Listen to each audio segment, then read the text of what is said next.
All right, so hello everyone. My name is Dima Katrib. I'm very happy to be leading this panel today. I'm a well-being and leadership coach, and I'm based in the Kingdom of Bahrain in the Gulf. My background is in nutrition and clinical dietetics. I have more than 25 years of experience across different corporate industries. And I support individuals and organizations to strengthen leadership, resilience, and well-being using science-backed tools. I would also love to get a sense of who's joining us today. So please share in the chat, like you're already doing, where you're joining from and what you do. We will be also collecting questions through the chat throughout the session. So any question that comes to your mind, please feel free to put it in the chat and we will be answering them all in the end at the Q&A. Note, please, that this session is being recorded. It will be shared with you and with all those who registered but who could not make it live. I'm very happy to be leading this second episode of the Collective Wisdom series, launched by inSymmetry International. inSymmetry is a global leader in running unique peer-to-peer coaching programs across Europe and the world, where executives coach each other and grow together. And I'm joined by a fantastic panel, panelists who are all inSymmetry facilitators. They're joining us from Switzerland, from Greece, and from the States. I will let them each briefly introduce herself. I start with Marlies. Yeah, thank you, Dima, and happy to be here with all of you. I'm Marlies Hazelaar. I call in from Switzerland, and I'm a certified nutritionist and executive coach with over 20 years of experience in corporate leadership experiences and also support in various companies, from banking to consumer goods and to pharma and medtech. After overcoming my own struggles with stress, with weight, with energy during my own international career, I pivoted based on my own experience, reclaiming my well-being through personalized nutrition, especially. I pivoted my career and became a nutritionist and coach, and now I help other people in corporate do exactly the same, feel good in their own skin, reclaim their energy, sustain their performance, and really it's all about holistic health. So that's me, and I'm happy to be here today. Thank you. I Thank you, give it now to, Marlies. oh yeah.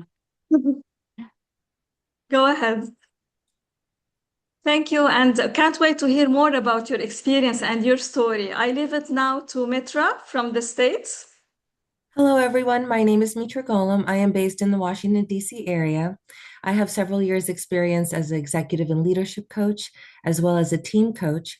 I also have experience in the fitness industry as a personal trainer and group exercise instructor, and helped many clients succeed with balancing their health and nutrition and lifestyle, and with their work goals as well. So I'm very thankful and happy to be able to join Dima and our team today, and to discuss some many important questions that you guys may bring.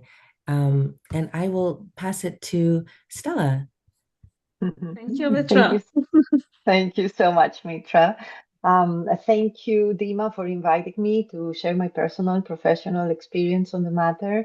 I am an executive coach and an organizational psychologist, and also the founder of a leadership development company in Athens. But before stepping into this role, I spent almost 3 decades in the media sector, navigating all the challenges of digital disruption, constant change, economic crisis in Greece. And I would say that these years shaped this deepest commitment, my calling, as I say, helping leaders manage their energy their stress, and most importantly, the emotional demands that come with responsibility. So briefly, this is me, and I'm really excited to answer your questions and share. Thank you. Fantastic. Thank you, Stella. I also want to thank behind the scenes, we have great support from Danai and from Christina, who are with us today on the call. Thank you so much for your support from day one, making this panel hopefully a success.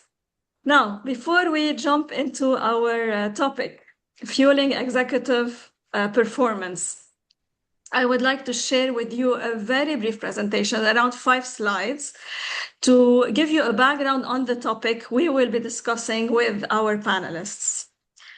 So let me share my screen.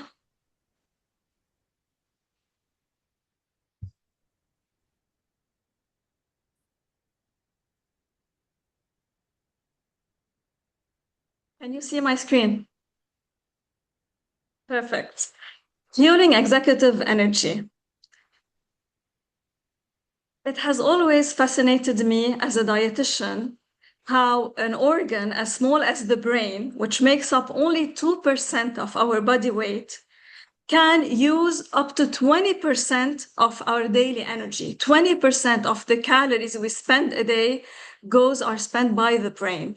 And this is fascinating. So yes, thinking, cognitive function are truly require fuel. They are fuel consuming and they require a lot of calories. And we always tend to think about nutrition when we speak about nutrition, that nutrition is to regulate body weight, to maintain a healthy body weight, to prevent high lipid levels in the blood, high sugar levels. We think about physical and medical health. Nutrition has a much bigger role. Today we know how big of a role it plays in mental health and in cognitive function and in performance, in productivity, and focus.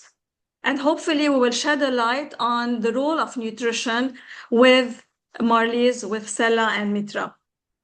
So strategic thinking, emotional regulation, and decision-making are all very energy intensive. And leaders truly feel mentally drained, not because of time limits, but because of energy depletion. And when we think nutrition, it's not only about the food and the calories, it's also about water. Hydration for the brain is extremely important. It's essential. If we lose even 1% of our body water, this can affect drastically focus. It can reduce our focus, attention, short-term memory, and mood. Dehydration is linked to headaches, to fatigue, to slower thinking. Sometimes our body even mistakes thirst for hunger. We think we're hungry and we go grab a snack or some food while we're really only dehydrated. Rehydrating the body would be sufficient to regain the energy, the focus it needs. And many of us, many leaders are really busy and we see them start the day with coffee, but very little water. In terms of nutrition, there's also a very important aspect, which is the gut-brain axis. And we know now that diet quality shapes the gut microbiome. The microbiome is the more than 1 trillion live microorganisms in our gut that support gastrointestinal health. They support immunity, but they also support mental health. And this gut microbiome influences clarity, focus, and resilience. On the other hand, we have foods like ultra-processed foods, high sugar diets, which are linked with more brain fog and lower sustained performance. If you ask me as a dietitian, what is a healthy diet for the gut-brain axis, for mental performance, for cognitive performance, for health, one of the most studied diets worldwide is the Mediterranean diet.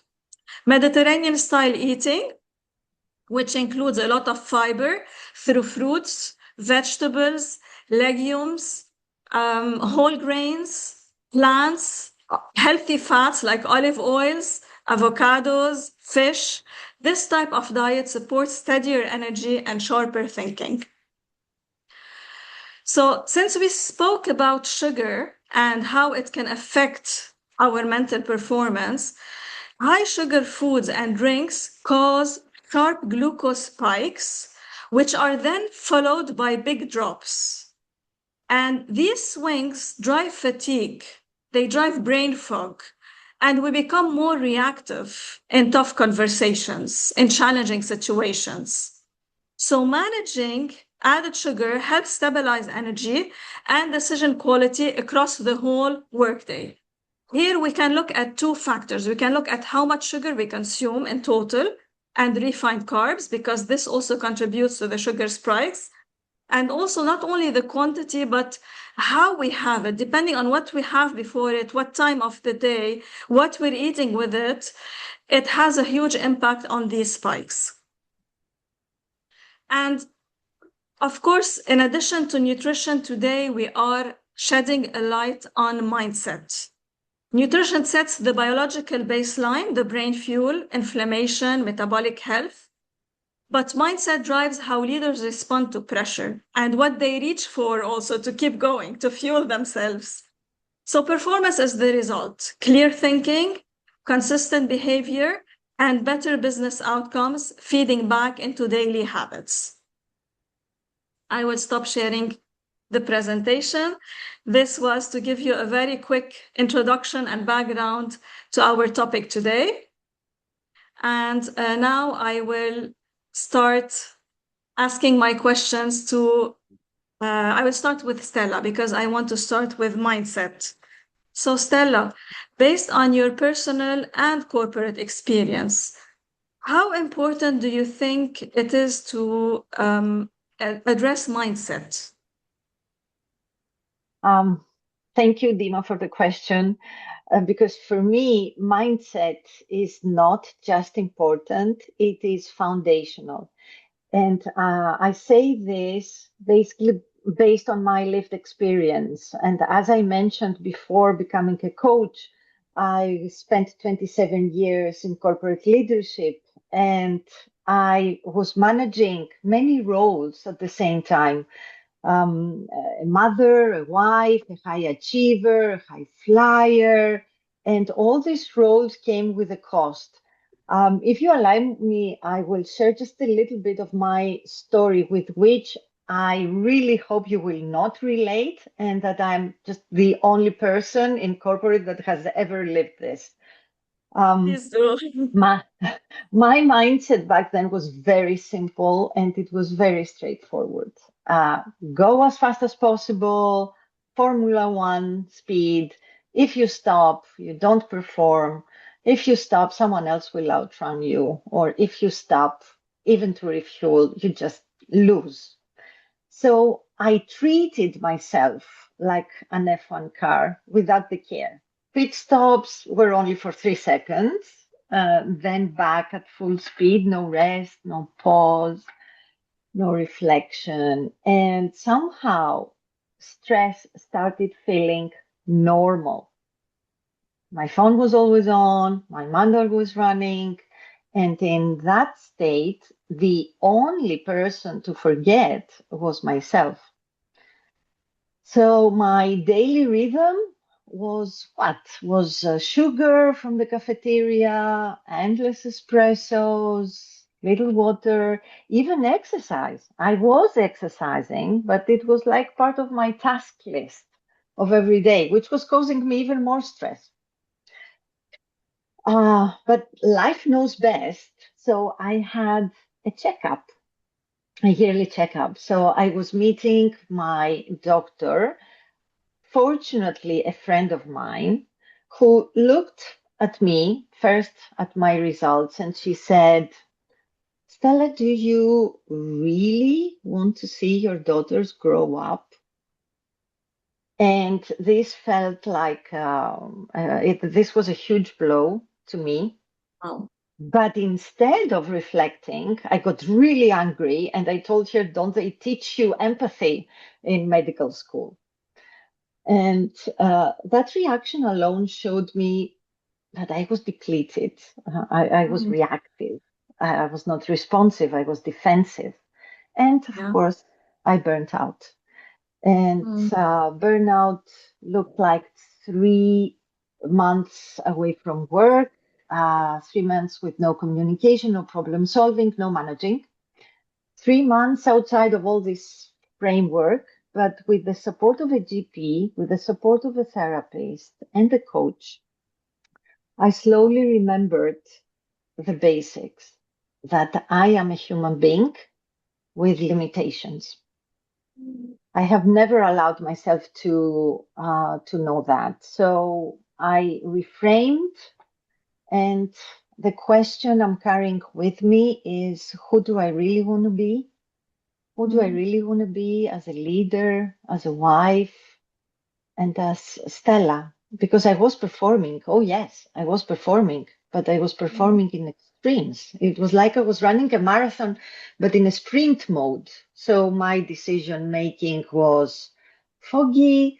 I was reactive, and I never gave permission to myself to feel, really feel how exhausting I was.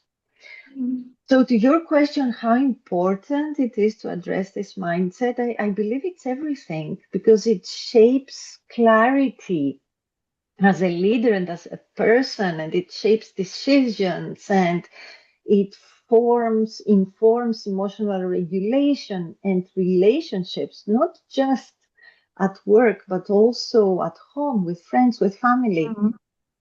So I reframed my trauma. And now I help leaders to build this foundational mindset that leadership energy is not infinite. That self-care is not a waste of time. It's not softness. It's not luxury. It is the basic ingredient of, it's a responsibility. It's a responsibility. So I'm taking care of myself, not to be a good leader, but to be a good parent, but to be a good person, to make better decisions. Thank you for sharing with vulnerability about your personal experience, Stella. As harsh as this comment was, I think that it was a wake-up call for you, the doctor's comment. Definitely. Yeah. Oh, And I think definitely. many of us here can relate with going full speed, obsessing about performance, and not wanting to slow down, not taking enough rest and breaks and self-care. So as you say, this mindset, I think, is crucial in the toolkit of any leader. And thank you for bringing up topics such as stress and burnout. And speaking of stress, I would like to ask Marlies about inflammation and stress, and how could inflammation and stress affect productivity?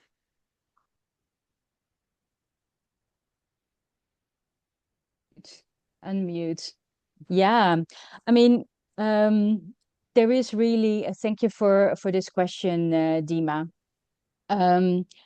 So inflammation is correlated with stress, and we probably all know, we can see if we have a wound, it's inflamed, it will become red, it starts kind of being a little bit painful. But the inflammation we are talking about, that is related to stress and also high blood sugar level, high insulin levels, is really internally.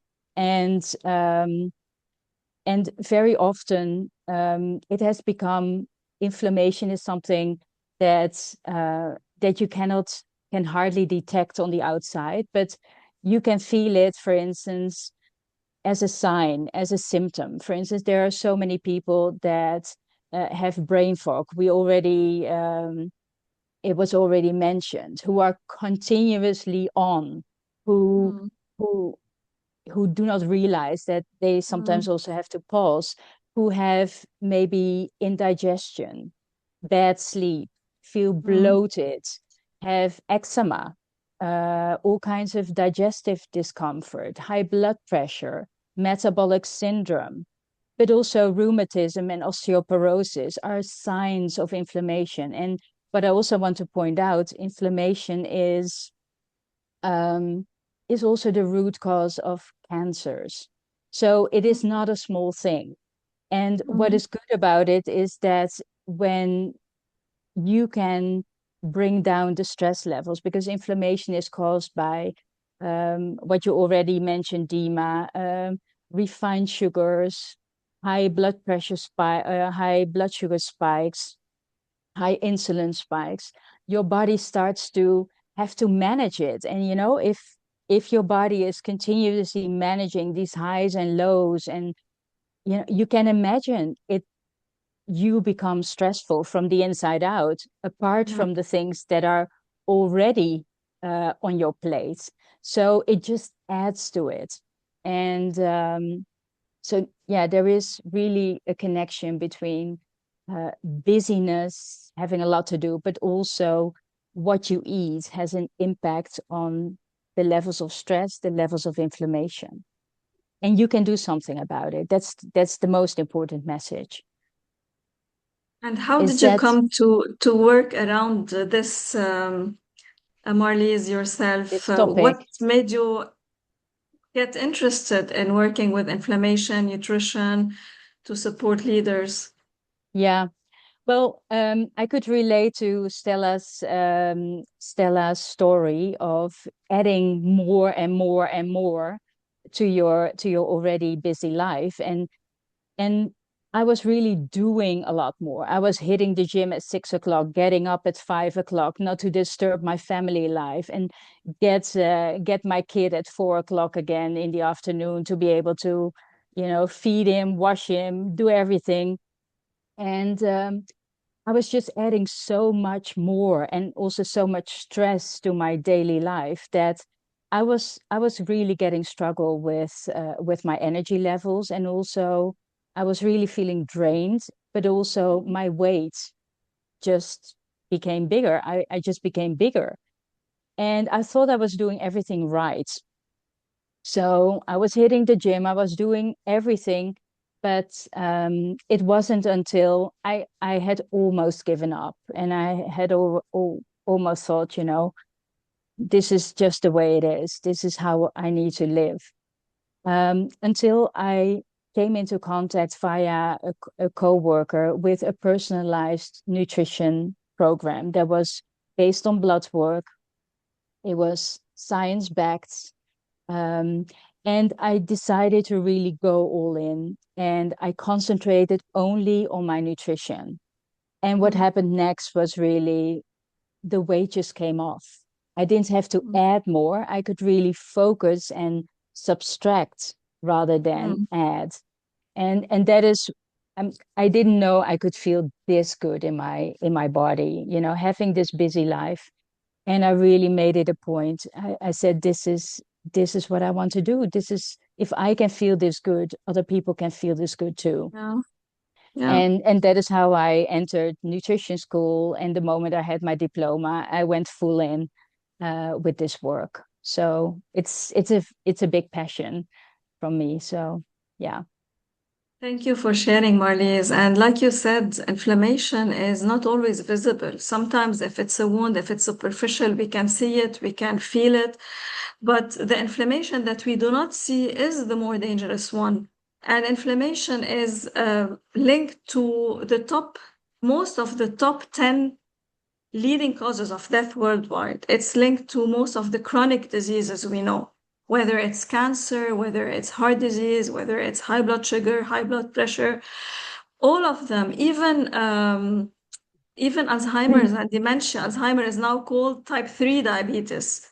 So blood sugar, nutrition, inflammation have a huge impact on our performance as leaders. Thank you so much, Marlies. I'll be coming back to you. Now to Mitra, we're speaking about nutrition, we're speaking about stress, we're speaking about mindset. What other lifestyle practices from your experience would support better performance and higher productivity? I think if I was to sum up everything that I will say after the following, I would start with balance. To find balance in what you're doing. and to have balance, and your North Star be what feels true for you, because your day-to-day energy will change. So lifestyle practices can be like your sleep. If you feel tired and you need to go to sleep earlier one day, then do so. And if you and the sleep will improve because you'll be able to have better memory, better problem solving skills. It's even going to improve your cognitive control, your productivity, how fast you think, your speed of thought. So if you feel throughout, more tired throughout the day, or you feel that you need more rest, then allow yourself the capacity and the capability to do so. Um, Also, mindfulness. I think Yes. I had a client one time hurt her foot. She had to be in a cast. I think she actually broke her ankle because she was trying to go into a yoga position. And she was like, well, I'm just, it was she was taking a yoga class, which I used to teach when I was younger. And she was really trying to follow the instructor and treat the yoga session um, as a marathon, to like Stella and Marilisa's point, versus just being in the flow of the moment. And so she hurt herself. And so my gentle challenge to her was, how about use that yoga session as a where you're more in the flow state, and you're just Mm, mindful that you're moving your body versus just trying to keep lockstep with the instructor, because the instructor may have more experience than you, and she's just trying to show you the general exercises to do for the course. And so that was a mindfulness shift that she needed to make. But another mm, thing that you can do with mindfulness is there are apps that we can use that will help with sleep, that will help with mindfulness. Um, and that can give you exercises that you can use throughout the day. And another thing that I like to recommend is breathing. Like, how are you breathing mm, inside? mm, Right. And because that's really important. And also, something that I like to suggest to clients is, when you feel that you're in a great flow state, like you're happy, that you're feeling joy, check your breathing then, and check how your internally you feel. And so then when you are having a stressful situation, you have something to compare to, right? So then mm. you'll be able to say, okay, I'm 10 paces away from where I need to be. And then allow your breathing. You can use breathing as an example to bring yourself back into that state of more peace, and in that current moment. But if I was to take two very big topics to take away, aside from nutrition, which absolutely you are what you eat, I would say sleep and mindfulness, to take those away with you so that that could help. Amazing. Thank you, Mitra. And what about exercise and sports? Since you said you have a background in Yes. as an yoga instructor or a PT. Yeah. So when Stella was sharing her story, it reminded me of the story when I went into fitness. I was younger. I was in my 20s, and I was one of the gyms that I worked in was all women, and I got to work with them one on one, um, and I noticed that now they were in their 40s. I was in my 20s, and most of them were in their 40s, being the mom, running errands, having the stressful jobs. But some of them were coping with stress a lot better than others. So in my one-on-one conversations with the clients, um, I realized that the ones that cope with stress better, and the ones that physically were more fit, were the ones that took things easier, were the ones that were more relaxed, and realized that life is happening whether you like it or not. We have to learn to adjust accordingly, adjust the sails accordingly. And so I carried that with me. And then later I worked in senior care, many levels, a Fortune 1000 company in the United States. And, so now I'm in my 30s working with people who are in their 80s. Why is it that some of them were so fit, and mentally and cognitively they were doing great, and some of them, their bodies had given up, some of them were on multiple medications? Like, what lifestyle decisions did they make that caused them to go that route? And sometimes it can be something unfortunate, like an accident, or just like wear and tear, use of life. But more often than not, I realized that really being mindful of how you're living on a day-to-day scenario, and also allowing yourself, I think in an earlier discussion, I had heard one of our panelists mention the vision of your life, um, Mm, and following that vision of your life. And that really resonated with me as well. Will really help as you those day-to-day decisions will help you as you live a more fruitful and have a longevity in your life. I love how you summarized it all in one word when you started speaking and you said balance. I think it really reflects all of this. And you started with sleep, which I believe is a cornerstone for well-being and for better performance. Because surprisingly, many people do not know to what extent sleep impacts our physiology or mindfulness as well, and breathing, because these types of lifestyle practices have a direct impact on our cortisol level, our stress hormone levels. They have an impact on our immunity.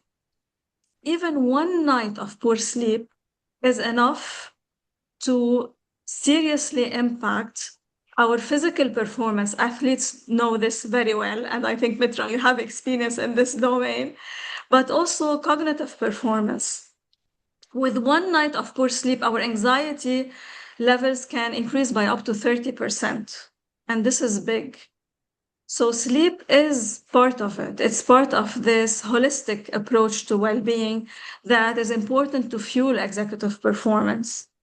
And mindfulness, I think we all tend to think a lot.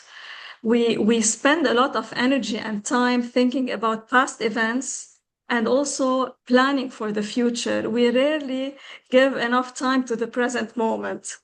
And this is where I believe mindfulness is key. It's really important. It links again to mindset. So, Stella, you gave us your experience in terms of your personal experience on how you change your mindset. What kind of mindset do you really think will help fuel executive energy? As a coach, I believe in the power of reframing, and I'm going to elaborate on that. Now, for me, the mindset that truly fuels executive energy, personal energy, begins with something we tend to overlook, something so obvious we tend to overlook, acknowledging that we have a body, that we have a mind and a soul, and all three have limits. They have needs and they have rhythms. Now, I have worked with so many high performers who tend to operate as if energy is endless.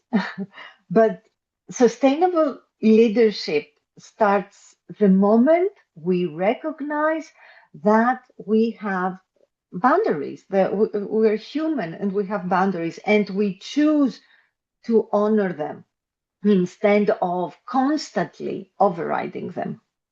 Now, from that point, everything turns to two things: self-awareness and emotional regulation. When we understand what is happening inside of us, when we see the tension, when we see the pressure and we don't normalize stress, when we see the automatic patterns in our behaviors, we gain this amazing ability to interrupt being reactive and start being more responsive, being more intentional, being more grounded. I know this is easier said than done, okay? But that shift alone can conserve enormous amounts of energy. Now, the major mind shift for me and the biggest reframing I ever made is around speed.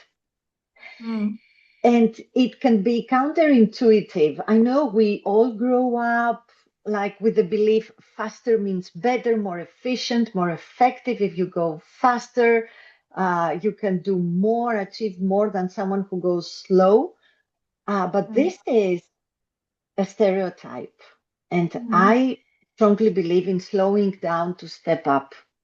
It's not only me. Ancient Greeks did say this. They said, hurry slowly. And if you know, there's a myth about a race, a tortoise and a rabbit. And we would think that the rabbit won the race. But no, the tortoise won the race because she was conscious, consistent, and deliberate. Because at the end of the day, the question is, how shall we perform if we are tired? Always Yeah. tired. How shall we succeed if our Mm. decision making is clouded? So, to me, slowing down is self care. And to make this more practical, if I can, I will share how I work with myself and my clients on this. I take a moment, I take a minute. I just pause for a minute, and I am very intentional on the minute because many Mm. people say, no, I don't have the time for this. I don't have the time for this. And I'm really strict on that. It doesn't take more than 2 minutes to just pause and think of three simple questions. What is happening now? Mm. Data. How does this make me feel? Emotions to reduce the power. And what's the best response for me right now? Not the fastest, not the easiest, just the wisest. So, mindset is leading with clarity rather than adrenaline. Leading with adrenaline is not sustainable performance. Leading with clarity. I love that. You mentioned reframing, you mentioned boundaries, intention, awareness, and regulation, two very important aspects, pausing to reflect. So I can hear, like, in all what you said, Stella, that it's important to have high emotional intelligence in order to better lead energetically. I would say emotional intelligence, yes, it is a big part of that. But we usually say emotional intelligence on leaders to mirror on others, and we don't use emotional intelligence on us. So my point is to turn the mirror on us as leaders, as persons, as individuals. And I know I'm really strict with this, but it's all about a choice. Yeah. Because in choice, there is freedom. You can choose where you want to go. You can choose the person you want to be. You can choose the leader you want to be. And the minute you start thinking about that in 2 minutes, then you start growing as a leader and as a person. We start living better. Absolutely. I couldn't agree more. Taking a minute to pause, ask few questions, reflect, and make a choice with intention. It's very empowering. Thank you, Stella. So, Marlies, what can we do to sustain the energy during the day and to be at the top of things? We've talked a lot about people, leaders who are handling families, responsibilities at work, their exercise, their self-care, so many things to think of and to take care of. What can we do to sustain the energy the whole day? Yeah, thank you for that question. I really truly believe that nutrition can be, let's say, the baseline for that, because I heard Stella talk about, have a possibility to pause. But when you are continuously in these stress levels, when you are continuously on the go, when you add more, you're on autopilot. You can't Mhm. think straight, right? You're not really present. You're not even feeling yourself anymore because you're running on adrenaline, on cortisol, and it is really working against you. So my advice would really be to really look at integrate balanced nutrition in your daily life, and really integrate it so that you don't have to second guess it. It Mhm. runs on autopilot itself, and because it fuels your physical energy, it also creates mental clarity. It is also good for your emotions and also for your overall resilience and immunity. And So when you have that sorted out, when you fuel your body, not only your body, but your mind and also your spirit, it can really all go in congruence, and you will never have to worry about lack of energy, or lack of clarity. I've been doing this whenever I started. That was in 2005. I cannot recall being sick for a long time. I cannot recall having less energy, having even fatigue or headache, because I have integrated it into my daily life, and it's available to everyone.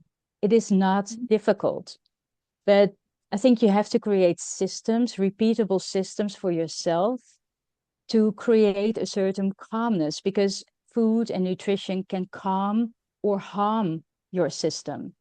And then I'm talking about your hormonal system.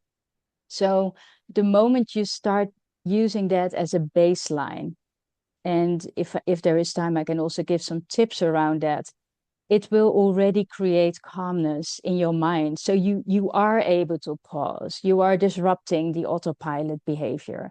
You are disrupting your stress response.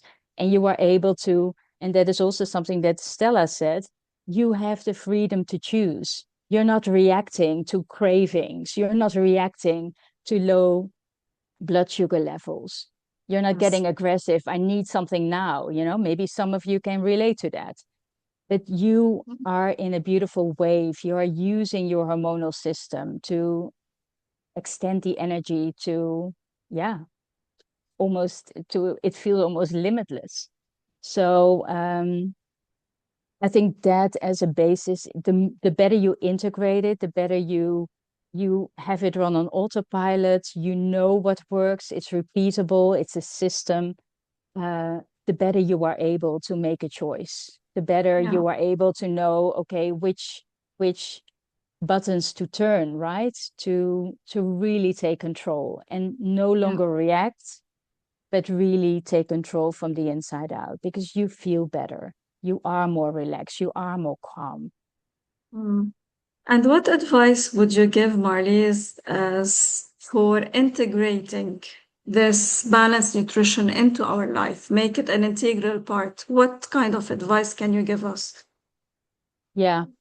And it really is about, thank you, Dima. It really is about trying to balance your blood sugar level as a baseline. And what is really good is in the morning, start with something of protein, because protein does not have any effect on your blood sugar level, nor on your insulin level. So you can start maybe with eating an egg or an omelette, something of protein. Not breakfast cereals, because they're full of refined sugar. And that is also something you said, Dima. We all know sugars are not good for you, but sugars are also very often disguised in refined products, baking stuff, bread, pasta, cereals, muesli bars, whatever it is. So really watch that, because how you are set up for your day. So avoiding the refined sugars, avoiding I call them quick sugars, the carbs. Start with a protein, and you will see your blood sugar level not spike, but go slowly. So a yogurt with some fruits, some nuts and an apple, an omelette with some tomatoes. That really, it keeps you going, and it doesn't affect your blood sugar level nor your insulin level. So that sets you up for success. Thank you, Marlies. This is really valuable. I'm looking now at the questions. We have a question from Bassam. He was asking, some studies suggest that fasting makes you sharper and more focused, less brain fog. So when you say brain needs calories for cognitive performance, which is correct, or does it vary person to person? And I think we also have another question on intermittent fasting from Dimitris. who's asking, what is your opinion on intermittent fasting, like the 16-8 windows as an eating pattern, short-term, long-term effects? Thank you for your questions. Intermittent fasting is definitely something we should highlight during this session, because what intermittent fasting really does, what fasting in general really does, is that sugar is not available as a source of energy when we're fasting. So the body resorts to breaking down our fat stores. At first, it breaks down the glycogen stores, which gives some glucose. And then when the fasting becomes long enough, we start tapping into our fat stores. When the body resorts to fat, ketones are created in the process. And when ketones go up in the blood, they have a big impact on our brain. So it's true that they can bring a lot of clarity and focus. They are a source of energy, another source of fuel for the brain cells besides sugar. So I would also like to share very quickly the story of the keto diet, because the purpose of the keto diet is really to mimic fasting. It's to bring these ketones levels up. So keto diet is a diet that is very high in fat. 70% of the calories come from fat. And it was discovered in 1921 when doctors at Mayo Clinic Hospital were looking for a solution to children who were suffering from epilepsy, and their seizures were not responding to medications back then. And they noticed by chance that when these children were fasting, they go long hours without eating, somehow the seizures would disappear. And it was very surprising to them.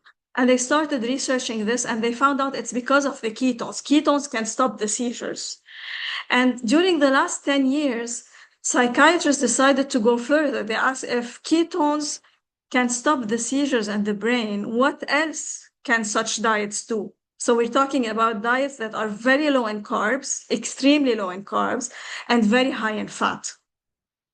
It's fasting or keto diet have the same impact.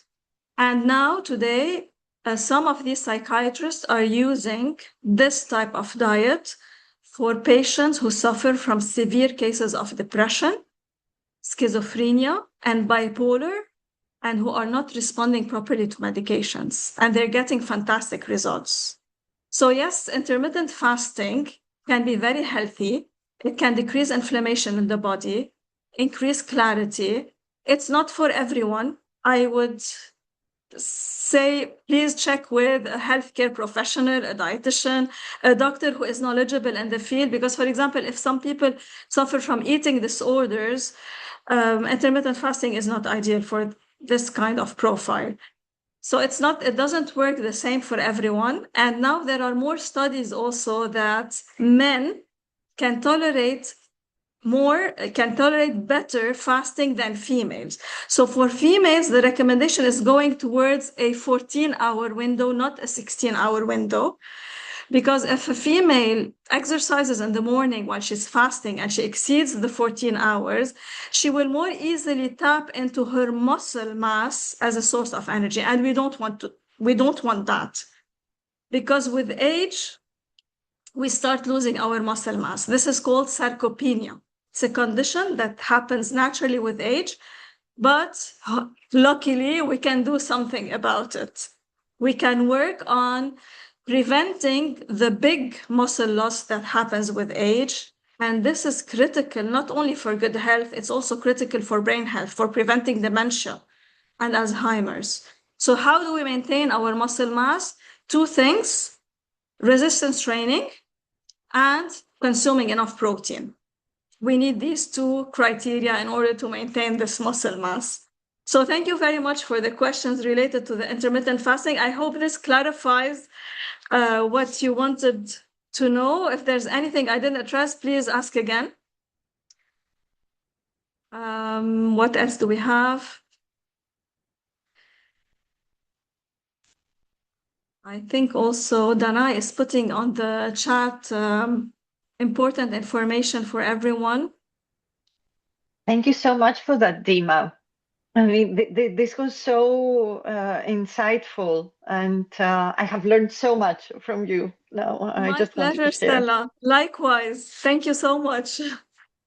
Since we have 10 more minutes, I would also like, you're most welcome, Dimitris. I would also like to ask Mitra, because a very hot topic nowadays linked to leadership and performance. I see a lot of leaders in my practice ask about longevity and how we can support longevity. We have more tools than before. So what is your say on this, Mitra? I think that the best thing the client can do is follow their doctor or their healthcare professional, take with them, if they're listening to this call, 3 things that they really enjoy, top 3 from each of us that we spoke, that resonates with them, and discuss with their healthcare professional, and then try and incorporate it slowly into their life. Because longevity is not, it's not a sprint, right? Like Stella said earlier, it's a marathon, but you have to have all the components match. And like as Marlies mentioned earlier, if your blood sugar is down and you're not able to, your baseline is poor, then you're not going, then some of the other topics may not support you. So the best thing that you can do is to focus on getting, and not be too hard on yourself, because Rome wasn't built in a day. It takes time for practices to become incorporated. So be kind to yourself and recognize that self-care is not being selfish, but it's necessary so that you can live in abundance of health and support other people around you and be the person that you want to be. So longevity can be improved by focusing on yourself, focusing on decreasing the cortisol, with what you eat, and then try to improve your rest. One of our listeners mentioned about rest not being just the pressure of sleep, and I wholeheartedly agree. Sometimes when I speak with clients, I say, do what feels good for you. Maybe rest is going to watch a movie and not do something work related, or painting, or having a drink with your friends, something that you enjoy to do. But making sure that you take care of yourself in the best way that you can. And I see some more questions coming up, Dima, about fasting and about menopause. Thank you. Thank you, I'm going Mitra, to pause so for that so we can, yeah. thank you so much. So it's not one size fits all, right?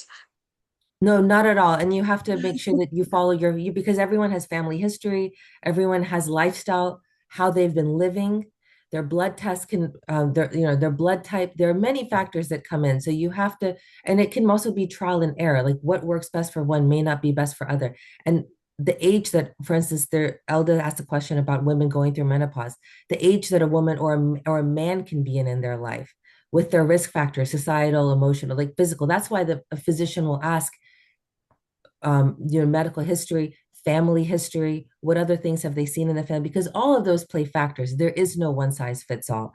Yeah. So I'll pause there, Dima. Yeah. Thank you, Mitra. So we have questions from Sophie about what do we recommend for women leaders in perimenopause and premenopause. And Elda also, what advice could we give to women leaders going through menopause? How should they adjust their nutrition to avoid mental symptoms like lack of focus, mind fog, and emotional ups and downs? Absolutely. I'll get back also to Bassam about the longer fasting windows, like 24 to 72 hours.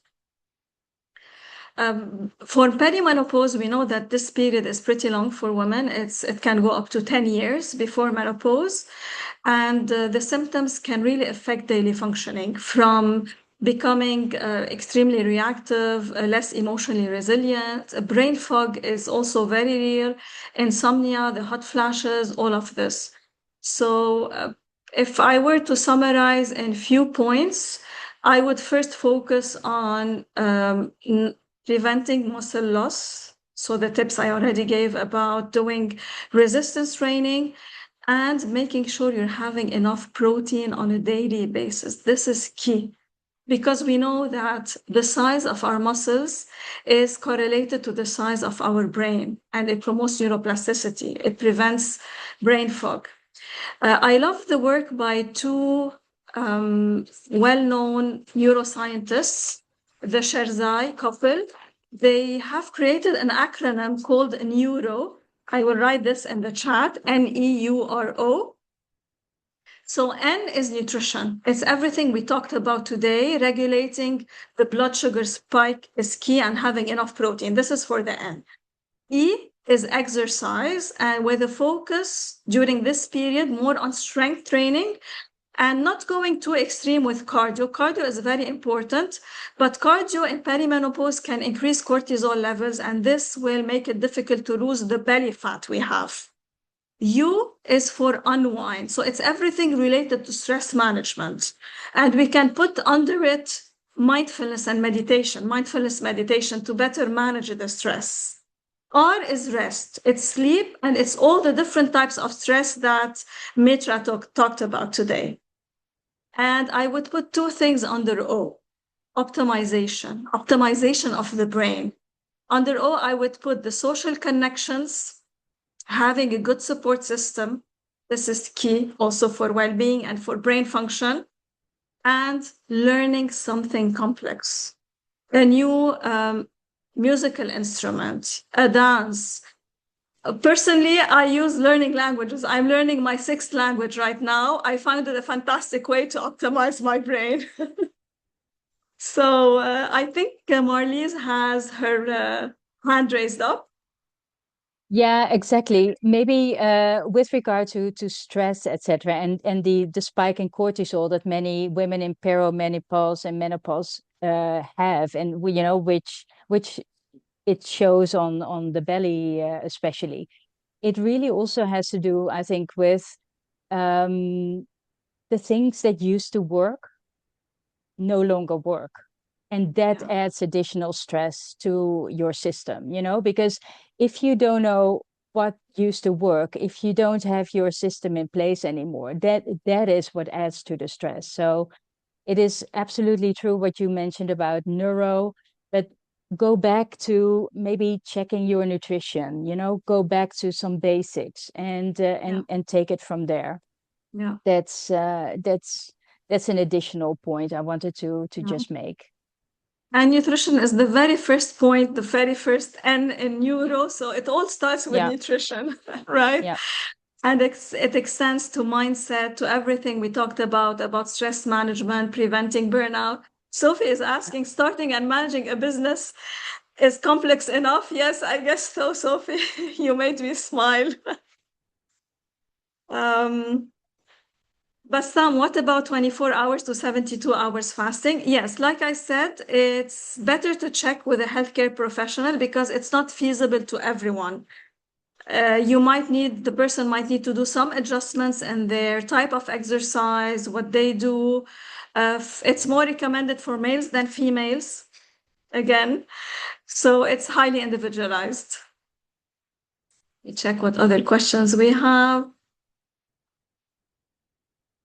I think we answered them all. So before we wrap up, we have 2 minutes. I want to thank everyone again for attending the panel, our panelists and the participants, for your questions, for your engagement, for being there for an hour with us today. It was an honor. Thank you so much. We would also like to announce, I think Danai put it in the chat, the program of the upcoming series. I think next one will be with Mitra on January 21. So please don't miss on that. There's a registration link, and it will be on emotional intelligence for cross-cultural leadership. You have the program for all the upcoming Collective Wisdom series in 2026. Thank you, everyone. Thank you. Goodbye. Thank you, everyone. I wish you a lovely rest of the day.